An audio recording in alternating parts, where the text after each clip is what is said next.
Um, in some ways, when it comes to leadership, is probably the number one skill in the business in terms of ability to move people. It's the number one skill to develop. Some people don't understand this, and they do it in a way that is not effective. Some people don't do it hardly at all, which is incredibly ineffective.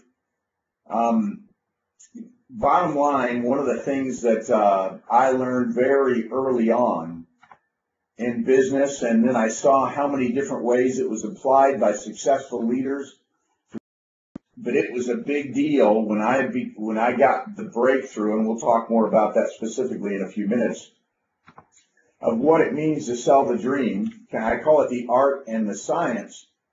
Art is kind of something I'm going to say to you more feel, and science is something you more intellectually understand. And it's important that you understand it, and it's important that you feel it. Because it's really important to understand that some things change. There are a lot of things in life that change.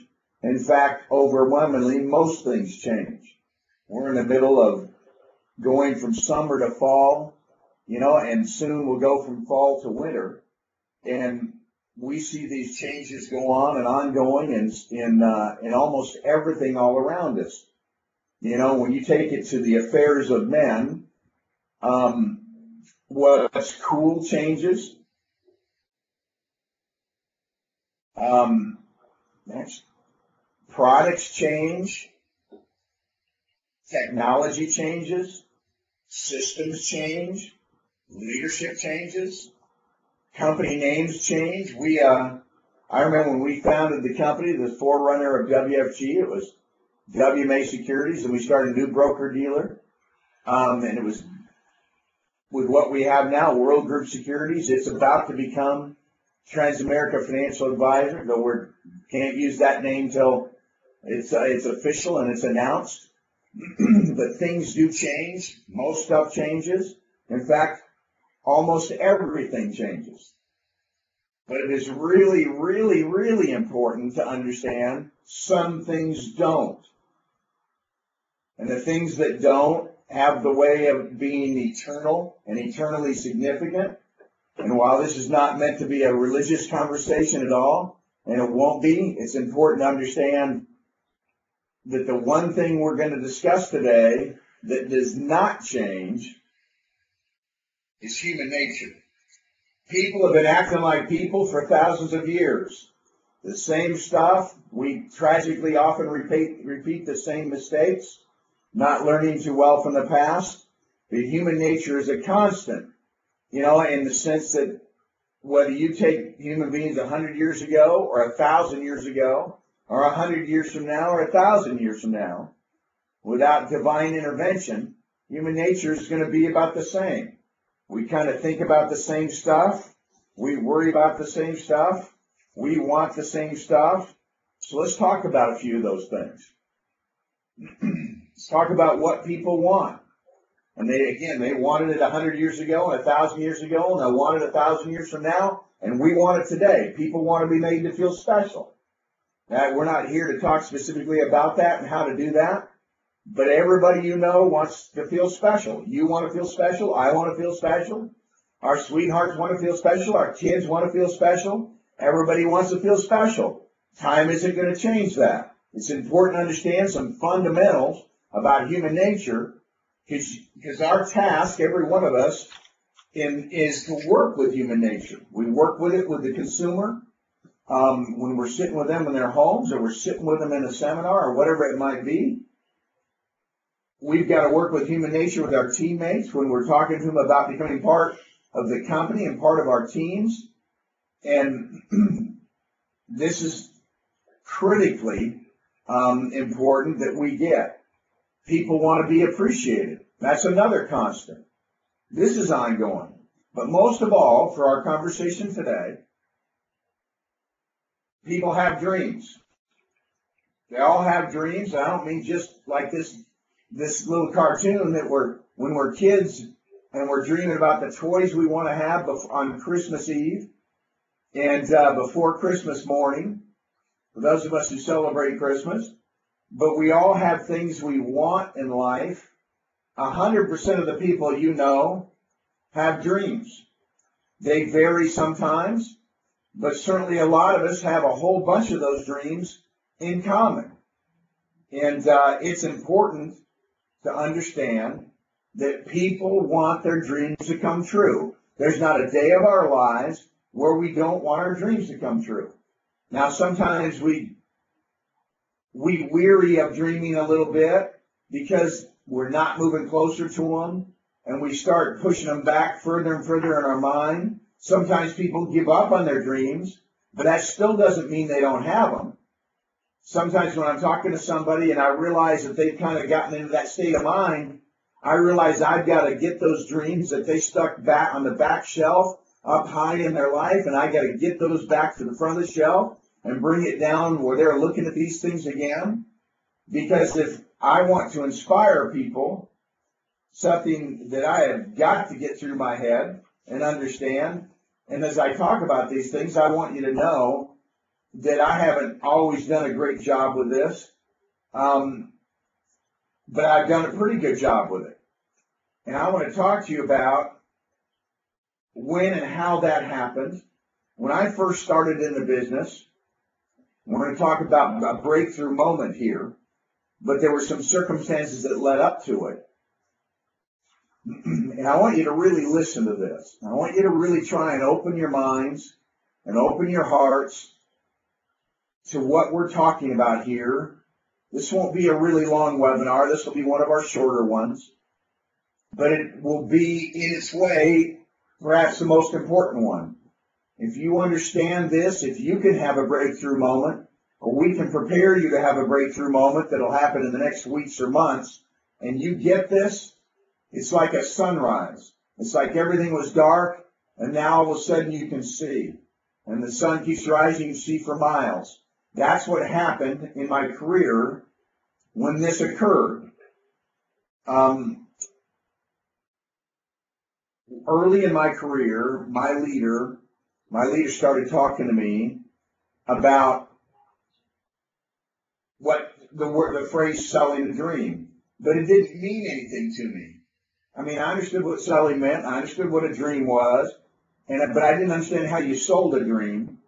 I mean, I have a little bit of an understanding, but I didn't really get it, though I was actually doing a good bit of it, but I didn't really understand what it was.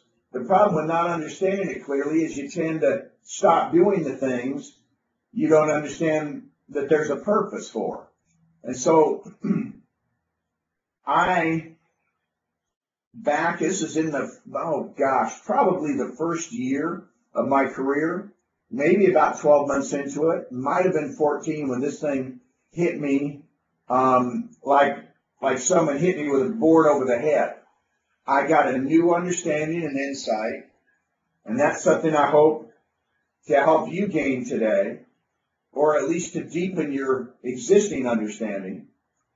This is the time and the place when my career got supercharged and my business life changed forever.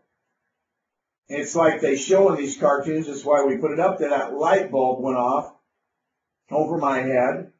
And where one moment I didn't really get it, and the next moment, for some reason, I did.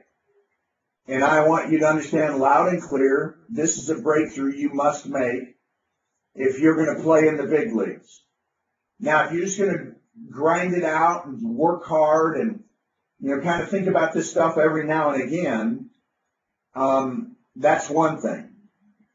But this moment is the day that I decided selling the dream was going to be a lifetime pursuit for me. I was going to sell the dream wherever I went. I was going to sell the dream to my wife. I was going to sell the dream to our children. I was going to sell a dream to people at church. Now, the dreams, in that case, faith and family overlapped a lot. but there were some dreams we talked about more at church, than we certainly would in the business. But the principle is the same. And so let me talk about it. Like I said, I'd heard, from leadership, I'd heard other talks, in that first year about selling a dream and stuff, but I was sitting in a vice president's meeting. The first company I was in, I don't remember, it was my first VP meeting, maybe my second, maybe my third. And the president of the company was standing up in front, and the man's name was Art Williams. And he was talking about a lot of different things, and then he stopped and he looked at us. And like I say, this moment is frozen in time for me. All right, there were several hundred vice presidents in the room, and he started out. He says, "You got to sell a dream." Then he prefaced it. He said, "You got to get out of the insurance business. You got to get out of the securities business, and you got to sell a dream." And he says, "If you think that's hokey, let's check your track record." It's funny. I've watched people in their careers get pretty good at selling the dream, and their organization's dynamic, and they build it up big, and then they stop selling the dream, and things kind of flatten out. Leadership development slows, attitudes struggle more, and you can throw more work at it, and it's not going to make the difference. You can travel more, it's not going to make the difference. Until you get back into the dream selling business, you're not going to lift the human heart. You're not going to inspire people the way you should. And you don't have to be a great speaker. You just have to feel it. You just have to be sincere in your communication about these things. But that day, when I heard him say, "You've got to get out of the insurance and securities business and you've got to get into the dream selling business," that thing hit me like a ton of bricks. I mean, I was so startled by it, I physically kind of jumped in my chair. And I looked to my left and I looked to my right, trying to see, because I just knew everybody was getting it like I got it right then. And I looked down that long line in that front row, and then I to the left, and I looked down that long line to the right, and then I looked over my shoulder, and all of a sudden I realized it was kind of just me that got it right then. I thought everybody did it. Was like, boom, it hit me. I love those moments. I love them spiritually. I love them in family life, and I loved it in business that day. All of a sudden I got it, and I realized we were going to get out of the insurance business in one sense, get out of the securities business in that same sense, and we were going to make dream selling a priority. Of course, we were still marketing the products we were marketing, but if you understand what I'm saying about how to work with human nature, about lifting people, and we'll talk more about the particulars of this, but let me tell you a little more of this story. That day, I got so excited. I wasn't there with Cindy, and I called Cindy at the break, and I said, "Man, I just understood something. People have been telling me about it for a year, but all of a sudden I got it today. Art was talking, and he went through this, and I described what had happened, and I said, I'm so dang excited, I can hardly stand it. I want to leave right now." And this is back before we streamed things live, and stuff got put on the internet, and all these different emails and texts. And so I wasn't texting or emailing anybody. They weren't available. And so I called, and the team, it's funny, there were phone booths in this daggone hotel. And I started calling my teammates. And I said, "You can't believe the announcement that was just given at the company. It was a mind-blowing thing. It's the most mind-blowing thing I've ever heard. Art announced, the leader of our company announced we were leaving the insurance business. We were leaving the securities business. We were going to sell something new. I can't tell you about it right now. I've been sworn to secrecy, but it's so much easier to sell than insurance. It's so much easier to sell than investing money." Anyway. And so I was going off on them, telling them how it was a new product line. It was a product everybody would want. 100 people, if they knew 100 people, 100 people would want this. And they were so excited to tell me what it is. I can't. We're calling an emergency meeting. And I was getting back on a Friday, so we called that emergency meeting on a Saturday morning. And it's funny because I was calling them like on a Wednesday. And so they talked among themselves for the next couple of days, everybody trying to guess what in the world, was going on. What new product were we going to sell? Why was Rich so excited about it? You know, gosh, he said that everybody we knew would want it. You know, and they were jacked up. And so when I showed up at the office, I had people calling me, you know, trying to tell me what it is. I said, no, you got to wait with everybody else. You know, well, I'll tell you tomorrow morning. So we got there, and it was just packed. I mean, it's just packed. We never had that many people in our office. The meeting room was jammed. They were looking through the door behind me. They were looking through the door on the side in front of me. And people were sitting in the lobby and in the hallway, you know, just waiting to hear the announcement. When I got there, one of my top guys in my base pulled me to the offices. You can tell me. You can tell me first. You know, his name was Bob. I said, Bob, you're going to have to wait. You know, I'm going to tell everybody together. I want you to hear it with them. I said, what have people been saying? And it's funny. One guy, I have no idea why, but this is how crazy it all gets. One guy goes, I heard it's cars. We're going to be selling cars. I said, yeah, that's what we're going to be doing. We're going to be selling cars. I said, shut up. You know, go in the meeting and I'll be in there in a minute. You know, and I kind of gathered my thoughts and I was so excited to talk to the team about this. And so I got up in front of them and I said, and I started stringing them along a little bit, you know, how you do that. Not saying you guys, I just had the most exciting couple of days of my life. We've had such a breakthrough. This company is completely transformed. Our team is going to be completely transformed. Your opportunity is going to be completely transformed. My mind's blown. If I start hyperventilating right now, somebody hand me a bag so I can breathe into it, because I don't know if I can catch my breath. I'm so excited. I said, I can't believe what's happened. And this will be a day that'll change your business life forever, just like what happened for me. And I got going on that. I'm so excited to announce, you know, what we're going to be selling from now on. You're going to love it, you know, and people go, what is it? You know, I said, I'll tell you what it is. It's just the most exciting thing you've ever heard. And I go off on that thing again, you know, and people are just like twitching and jumping around. What is going on? And the team was really excited, and in a lot of ways as excited as I've ever seen them. And finally, I knew it was right. The timing was right. It was time to tell them. I said, boy, we sat there and Art announced we were out of the insurance business, we were out of the securities business. And then from now on, here's what we're going to be selling more of than anything else. And it's funny, one guy said, man, I just got my license. And he was mad that he just passed his test. It was hilarious. And everybody laughed. And I said, don't worry about it. You'll still be glad you have your license. But I had everybody just riveted on me. I said, now listen to me and listen to me close. From now on, we're going to sell a dream. And there was just dead silence in the room. And everybody's just staring at me. And I was looking in their faces, and all of a sudden I saw one of our guys get it. His name was Ron. And then I saw another guy get it. And then I saw another guy get it. Then I saw another guy start to get it, and then he didn't get it. You had other people that were just sitting there staring at me, wanting to understand, but not really understanding what the heck I was talking about. And I remember two of them looked at each other, and then they just kind of lifted their shoulders and shrugged and went, what in the heck is he talking about? And I started work that day on turning our organization into a dream selling organization.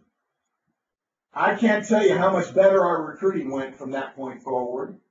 I can't even tell you how much better our sales went from that point forward. I can't tell you how much more excited we were from day to day from that point forward. You know, it was just a big deal. Selling the dream is the power to inspire. I called it for years the language of greatness. And don't we all wish we had greater power to inspire people? But I swear a lot of people hear selling the dream and they don't get it. Even when they think they get it, they don't get it. Or they sell the wrong stuff and make the wrong kind of impression. I believe that learning how and why to sell the dream is the single most powerful ability you can develop. I know because of how much it transformed my business, our organization, the companies we are part of. I tell you what, I've been around some powerful dream sellers, and they always lit me up, inspired me, to want to be a better person. I've been around great dream sellers in my church, and every time I hear them speak, they make me want to do things better, live a higher standard, be a better husband, be a better father, be a better human being. And that's the power of it. It's extraordinary. But it's got to be for you more than intellectual understanding. What it is you need to feel it. See, that person right there feels it. Anyway, that's what I felt like doing when I first understood it. Before, I kind of had an intellectual understanding. I can talk about dreams. I want a better life, and I want to be happy, and I want to travel, and I want to have a nice house. That's kind of an intellectual understanding of it, right? But that moment, sitting in that meeting, was the time I felt it, that I had it, that I understood in my heart what it meant. And so I'm going to go to work on you right now and trying to get you to feel it a little bit more. And so stay with me. I'm actually going to give you a script here in a few minutes, all kinds of stuff. But I want you to know that dreams are fuel. And I'm going to talk a few minutes about my early inspiration in the business. You see, I started out selling a dream without really understanding I was selling the dream. And it was incredibly effective. It was so effective, I started doing it. And I had such success early because I was passionate. I was excited about having an opportunity. I believed in what the company was doing for people, and I was energized by it. And so I started selling a dream, and people responded, and I got 17 personal recruits my first month. I got 9 more my second month, and we were off to the races. I had 26 personal recruits my first 60 days, and we had an organization, and they started recruiting, and I was selling dream to their people. But after a few months, what happened is I started explaining things to people. I started talking about our products, our products, not in the terms of fulfilling a dream, but just for the product's sake. And I started talking about our system and how it worked, and all of a sudden, nothing was happening. And so let me tell you how I did it early. The problem with not understanding is you stop doing it and you don't understand your mistake. So I was doing it right by accident in the beginning, and then I started doing it wrong by accident. But I got good mentorship, my mentors pointed out to me that I was blowing it, right? That I wasn't selling a dream anymore. And so I started working again on some of this stuff, but I never really got it until that moment in that meeting, and then everything changed in my life. I became 10 times the leader and inspirer that I had been up to that point.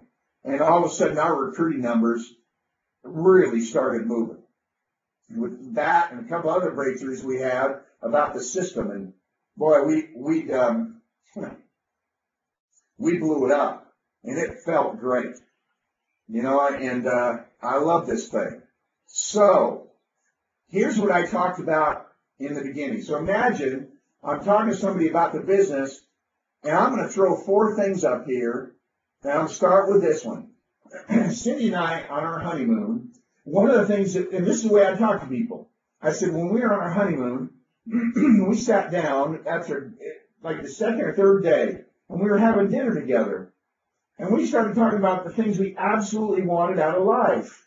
And we talked about the home we wanted, and we talked about becoming stronger in faith and in our spiritual lives. And we talked about we wanted to work side by side if we could. If we could figure out a way to work together in something, that would be a dream for us. But another thing that we decided that day is we wanted her to be home with our children when that time came. We didn't want her to have to work. And sure, she might support, we might work together if we had a business, but we'd be there for our children. They would always be around us, and we'd always be around them. That was a dream of ours. We didn't, now I understand some people, especially in today's economy, both have to work and have to drop them off at daycare or something, or their children come home from high school and need their parents at home. But we didn't want that if we could at all possibly help it, because I never wanted our children to come home to an empty house. We never wanted to turn our children over to quote unquote strangers. Even those of our family, we wanted to be doing those things, and we always have. I know some people have nannies, and I understand, but we never wanted to do that either. I wanted to participate in everything. Cindy wanted to participate in everything. It was one of our dreams. But I wasn't making enough money at that point in my life. The things we were doing weren't going to give us a chance to do that. And I said, man, I found a company. I found an opportunity that's going to give us a chance to have that dream be true for us. That we're going to be able to make enough money and save enough money, that we're going to have the kind of family life we want to have. And I'm so dang excited about it. And I hated being in debt, you guys. And I talked about, I said, man, I've had some debt on my credit cards for years. And I've gotten so I hate it. And I want it out of my life. I want to pay off all my debts. But man, we're not making enough again. In fact, we keep going a little bit more in debt all the time. And I'm sick of it. I want it to change. And this company's going to give me a chance to change it. I'm making some good income, doing it part-time here, still got my full-time job, but I've got momentum, and I'm so fired up about it, I can't stand it. Cindy's not going to have to work. We're getting out of debt. I said, and another thing I'm sick of is all the backbiting and the gossiping and the politics at where I work. I worked at the state of California, you guys, and that bureaucracy, and it was just lousy with that kind of behavior. People always complaining and putting stuff down and putting each other down and, and backbiting people. And I was so sick of it. My boss had once assigned a project to me, and I went and did the project. And then all of a sudden he got some heat for what he'd had me do. But you know what he did? He said I'd done it on my own. And he found out about it afterward. This is the guy supposed to be my leader at work, right? And he sent me to do it, and then when some trouble came down over it, he said I was the one that did it.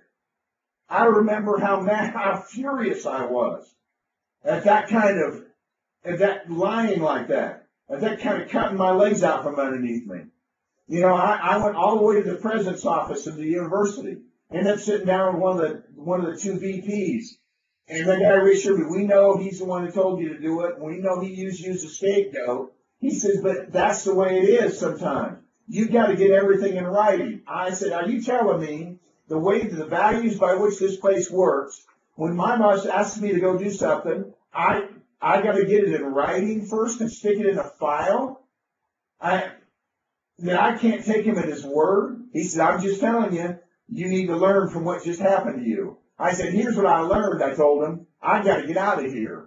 I'm not going to put up with this kind of stuff, this kind of behavior, those kind of values. I want to be around good people who have better standards than that, who are honest in their dealings with each other. And I said, I talked to people about that. This is going to give me a chance to get out of that. Nobody's going to have me underneath their thumb anymore. Nobody's going to be able to cut my legs out from underneath me. I'm going to build a business where I'm surrounded by the kind of people I want to be in business with. Who believe in a lot of the same things I believe in, stand for a lot of the same things I stand for. And at the end of the day, you guys, I wanted to be somebody. I wanted to do something special in my life. I wanted to help people. I wanted to make and save a ton of money. I wanted to be able to walk in around and people say, that guy's a stud. I want to look in the mirror most of all and say, that guy's a stud. And most of all, I want my wife to look at me and say, I married a stud.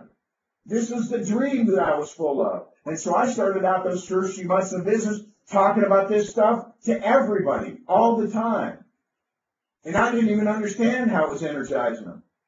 And when I stopped talking about it, we started getting a whole different result. People, kind of imagine a thermometer going down. It's up at 120 degrees, and now it's at 90, then it's at 70, then it's at 50. And that's what it felt like in our organization.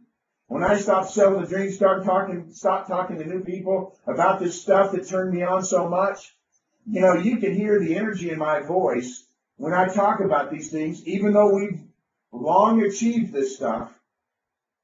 I still can connect back over 31 years to how these things felt in my heart, how much they meant to me, how much they fired me up. And so I have a question. What fires you up? What's going to help you overcome doubt and fear? All right? Here's the deal. Everyone you recruit has doubt. Everyone you recruit has fear. We fear rejection. We fear we're not good enough. We fear failure. Right? We fear looking stupid to our friends. What's going to help you overcome that doubt? I had those fears. I had those doubts. But I got in touch with what fired me up. I was clear in those 4 or 5 dreams that absolutely energized me. And I have a question. Do you know what those 4 or 5 things are? Do you know what those 4 or 5 things are for each one of your teammates? Do they know what they are? Sure, they have kind of a big idea, but are they sharing them with passion? You see, when I got done talking about those things, people wanted to find out what I was so excited about. They wanted to find out what was in this thing that I thought all of these things would be coming true. All of a sudden, they weren't anywhere near skeptical. I'd made an emotional connection with them. I made them feel it. And I was feeling it. And so, I just want you to understand, never forget, everyone wants their dreams to come true. And you got to help them dream. You got to become a dreamer again, and you got to help them become a dreamer again. And I'm telling you, I'll say the same thing to you that was said to me in that meeting. If you think this is hokey, I want you to check your track record. I want you to look at your leadership team. And I want you to see whether they're particularly energized. And whether this thing is on the move or whether you're shrinking. If you're moving, I bet you're setting there a lot of different ways to sell a dream, but you've got to be selling them a dream. All right, so it's instruction time. I want to talk about Selling a Dream 101. The class is now in session. And so let's go ahead and organize your thoughts on what this is like. What are the important things about selling a dream? What are the do's and don'ts? And there aren't many, but there are some that you need to understand. And what we're going to do is we're going to sell the dream here in 2 parts. And each part will have 2 sections. So I'm just going to kind of put it through. So here we go, part 1. We're going to sell the dream about the honest and decent purposes of our company. Just like it's written there. And our commitment to treat people right. And here's the principle I want you to understand. Always, notice it's underlined, always appeal to the noble side of their character first, not the selfish or greedy. One of the mistakes people make, usually the people who are a little not thinking deep enough, or frankly are selfish and greedy themselves. And so that's their interest. And so they talk about money and, bling and this fancy lifestyle and you know what? That takes a lot of good people, and I'd be included in that group. Sure, I want some of those things. Sure, some of that stuff fires me up, but it doesn't bring out the best in me.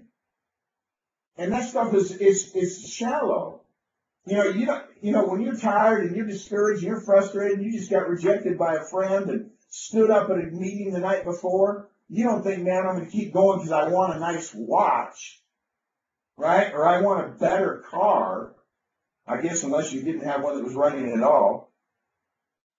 All right, it would be more about those kind of things I was talking about before. It meant so much to me about what we wanted for our family. And we just want to be happier. I wanted to be somebody. I wanted the best kind of life for Cindy and our children.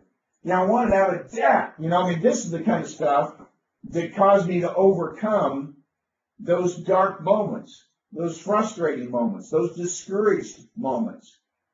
And when I started to run out of gas, I had leaders who sold me the dream again. And they kept selling me the dream.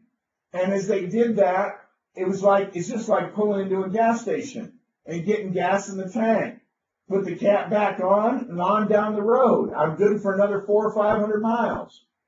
And that's what the people, and I was around some masters, and it was such a blessing.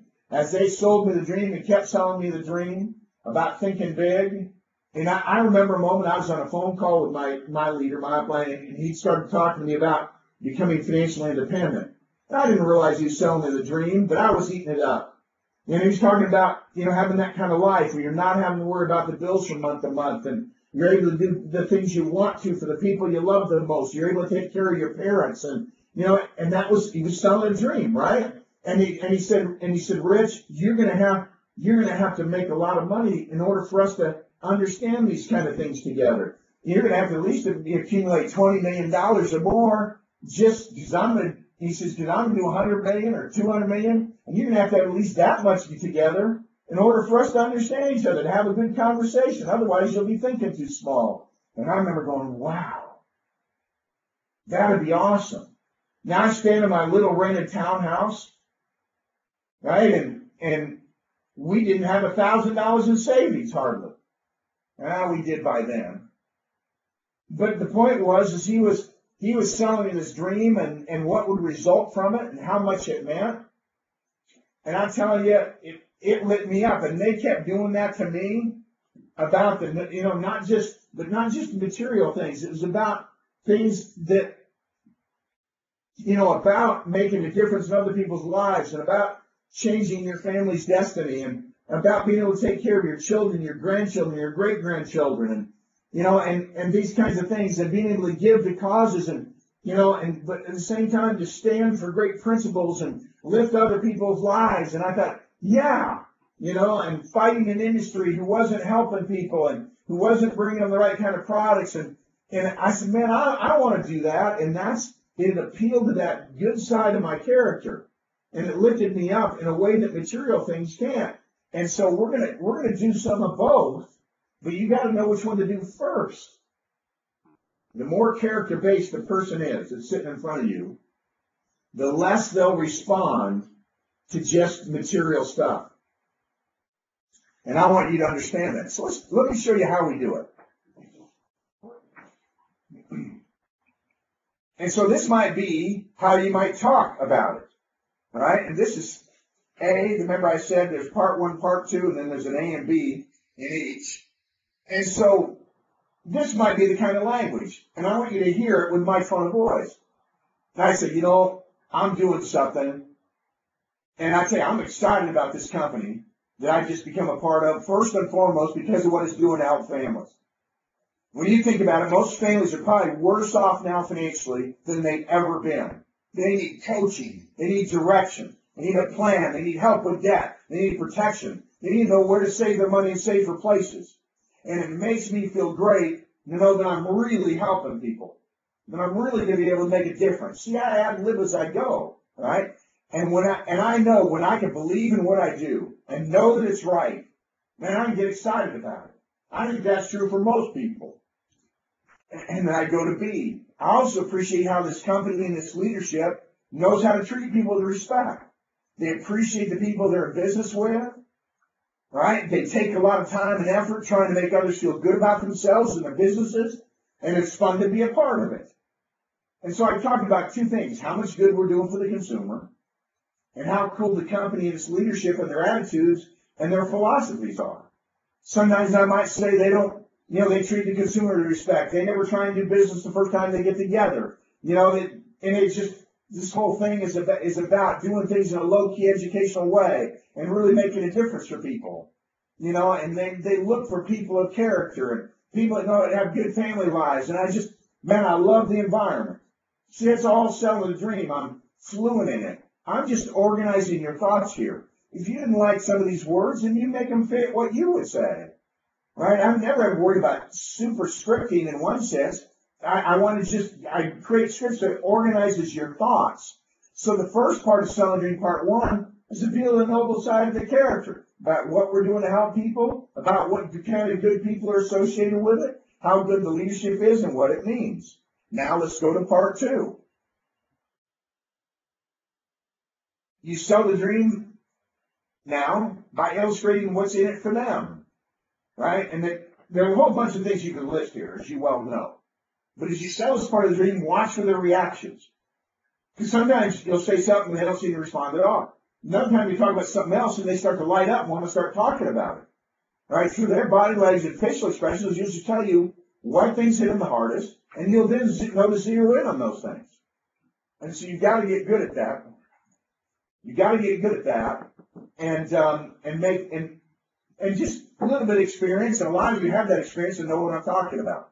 And for those of you that are leaders that understand this principle, I'm hoping I'm helping you organize how you can teach it a little bit better, how you can make your organization a more powerful dream selling organization. And I'm not talking about sensational stuff, and I'm not talking about acting goofy. I'm not talking about, anyway. Let's talk about the language that I use in Part 2. I say, I'm grateful this company is giving me a quality professional way to build a solid professional business. I wanted to be more in control of my time and my environment. I wanted to control my income more. And this has given me a real shot to do it. And frankly, I'm pretty jazzed about that. I appreciate the opportunity to get out of debt and save some real money. It's a great feeling. Also, there's so many things I want to do for our family, right? And you can insert your own list here, but we want to travel. We want to have more fun. I want to be more excited about our future. Now, one of these things they said in the beginning, I said, right now we travel. We go to a campgrounds, and I get this envelope, and I stick $2 in it, and I stuff it in this little slot, and we sit around a campfire, and that's all great, and it's fun, and I like doing that probably as much as I like doing anything, but it'd be nice to be able to go someplace a little bit nicer once in a while, a little bit more upscale. My wife thinks camping is a Ritz-Carlton, and we got to upgrade, and so I laugh about it, but I talk about that we did want to travel, we did want to have more fun with our stuff. We wanted those things to be under our control. If we wanted to go camping, but if we wanted to go stay at the Four Seasons, we wanted to be able to go stay at the Four Seasons. And how many people today want to be more excited about their future? Right now, they're wondering what, most of it is fear, right? So I talked about that, and I said we want to live without the pressures and stresses that most people have to face all their lives. I want to put that stuff behind me. That's why I want to get out of debt. That's why I want to have plenty of money in savings. And so we have the right kind of life for Cindy and the children. And it's great to know I can be in charge of my life and not have to worry about politics or anybody holding me back. When any of these things intrigue you too. And it was just, that was the way that we communicated, and we taught the team to communicate. And amazing things started to happen. And it was, and like I said, I look back on that stretch, it was such great feelings, fond feelings, so to speak, right? But let's go ahead and make a couple of points, and then I'm going to read you that whole thing all at once. The key is to get people fired up by selling them on a better quality of life than they have now, in both non-material, remember that's where it starts, and material ways. Now, most people say that sentence material and non-material, but I reversed it because of the priority, right? But the key is to get people fired up by selling them on a better quality of life than they have now. That's what Selling the Dream is all about. That's what great leaders have done, spiritual leaders, military leaders, business leaders, political leaders. And now, some of those people I just named weren't sincere. They were manipulating people. And we're not talking about manipulating people. We're talking about from your heart. That's why I said you have to feel it. You can intellectually do this and be a little bit effective, but until you feel it, until you have dreams that you're excited about, and you're a dreamer, and you start helping your teammates become dreamers. Because here's the bottom line.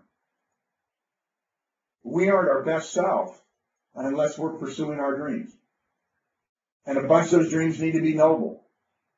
When we're fighting for something bigger than ourselves, if we're working to help people other than just ourselves, these bring out the best qualities in the human spirit.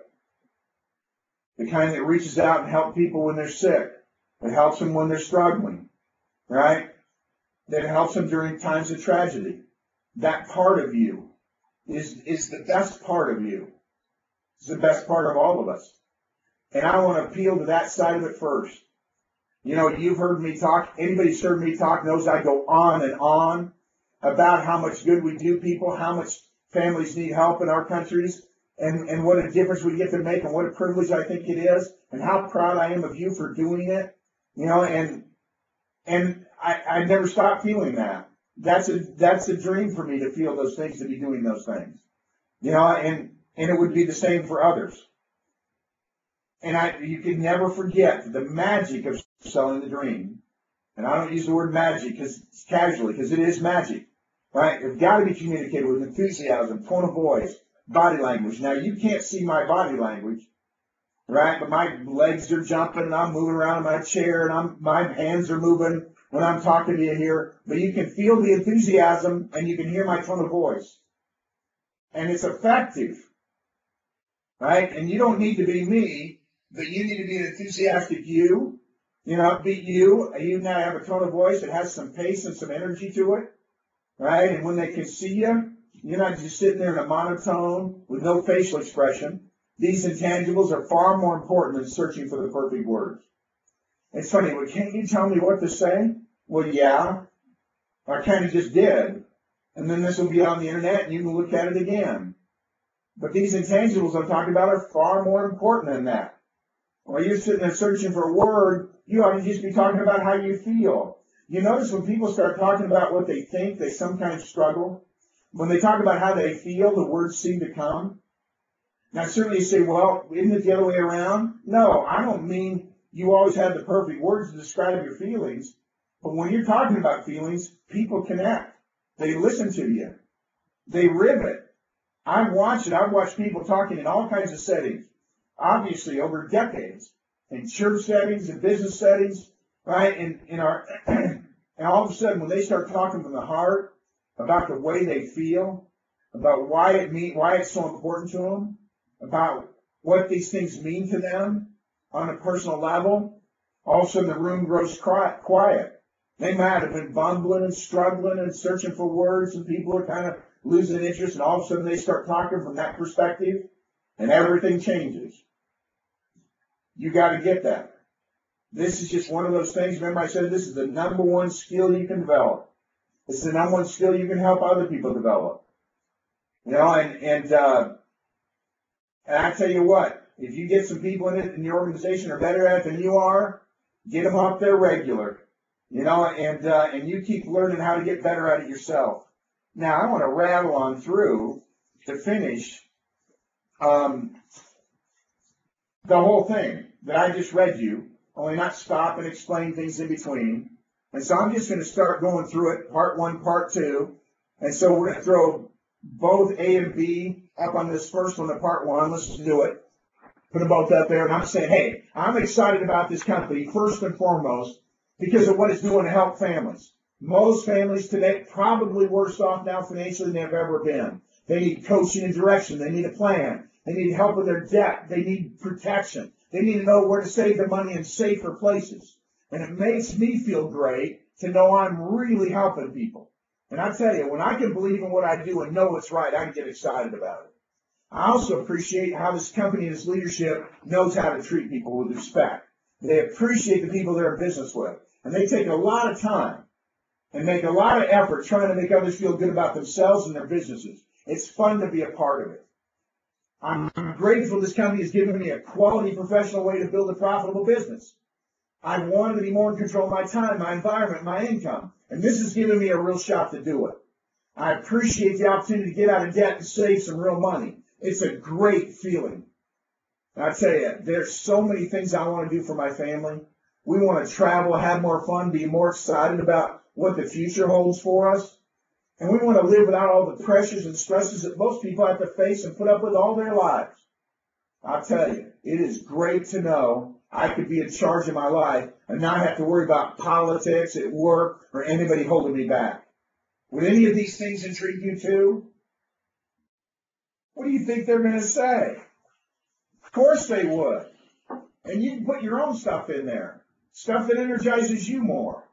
And when they say, yeah, that does intrigue me, I'm going to say, then come down to a meeting and hear the company's story. Or let me sit down with you and show you what we do. Or get together 10,000 of your friends and let's talk to them. No, 20,000. Dang it, don't hold yourself back and think small.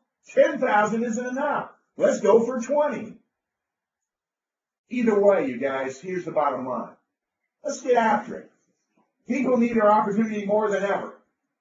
I talk to people, that's, again, one of the reasons I still love doing stuff in the field. I got a lot of stuff I got to do. We had a board meeting last week, and we're doing this, and we got meetings in November, meetings in December, and, and anyway, all kinds of stuff. I'm doing a retreat for Penny Oy and her team, the week, and I've got all this other stuff going on, but I keep myself in the field. I did a one-on-one last night, and I did a BPM presentation, and I got, anyway, you know that. And so, because I love how it makes me feel to sell a new guy a dream, to sell a family the dream of getting this, being able to get to a spot where they're truly going to be financially secure because of these principles we're going to show them and the products that we're going to put in place. How cool is that? But that is the bottom line. People need our opportunity more than ever. So I tell you what, if you want more people coming to you and your team, if you want your people sticking around longer, if you want your people to be more energized and help them do more, then you sell them a dream. You get them hooked on their dreams. You get them thinking about their dreams. Not the obstacles, not the frustrations, not the discouragements, not the rejections. That's all part of life, right? But if I'm dreaming, I climb those hills, right? But if I'm not, those things defeat me, right? And you got to get this. You got to hear me loud and clear. You got to be in the dream selling business. You got to get out of the insurance and securities business. And I put that in quotes. You understand what I mean. And you got to be in the dream selling business first. I love what we do. I'm so proud of what we do, I can't stand it. I'm grateful for the licenses I hold and how they entitle me to be able to teach people all the stuff we get a chance to teach them. I love that. For me, that's part of the dream. But I understand and I feel, all right, what happens inside of people when you start helping them believe they can have a better life, that they can do better for the people that they love.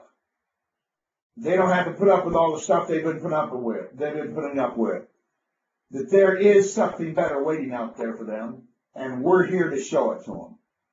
That's the deal. All right. I want to give you just a little taste, an intro of what we're going to be discussing on our next webinar. And what we're going to be talking about first, we'll be talking about a couple of things. But the thing I'm going to put the most emphasis on is I believe the number one enemy of running our business systems right is lack of personal discipline. When we don't get in and do the stuff we ought to do, follow up the stuff we ought to follow, and help our people do the same thing. And so I'm next month, our next webinar, November 16th, I'll put that up here in a second. I'm going to talk to you about how to bring discipline into your life. I want you to know I am not. People thought of me as a real self-disciplined guy, and I'm not really. When I'm not doing the things that I'm going to show you next time on our next webinar, when I'm not doing these things, I kind of just waste time and lose focus just like everybody else. And so, but these were the things that my mentors taught me, some things I kind of got onto as I worked in the environment and came to understand myself and human nature a little bit better. And I'm going to go through a series of things that if you struggle with your own discipline or you struggle with the discipline of your team, which, by the way, is true of everybody within the sound of my voice, then I think this will help a lot. It's all practical stuff, really practical stuff. I'm also going to spend some time talking to you a little bit more how to take some of the things we talked about today and create an environment of victory in your organization. It's a few more things that we talked about today. The Selling the Dream would be at the cornerstone of that. And that'll all be November 16th. All right? Same time, same day of the week, November 16th. I hope you found this of use. I hope it sharpened and reminded those of you who are doing it but need to do it a little bit better. I hope some of you who didn't understand this well and wonder what is wrong with your organization now will understand that you need to start feeding them right. You need to start fueling them right. And when you do, your business life is going to change. You bring it home, your family life is going to change. And that's pretty cool. All right. Love you and appreciate you. And thanks for being in business with me. See you in a month. Bye.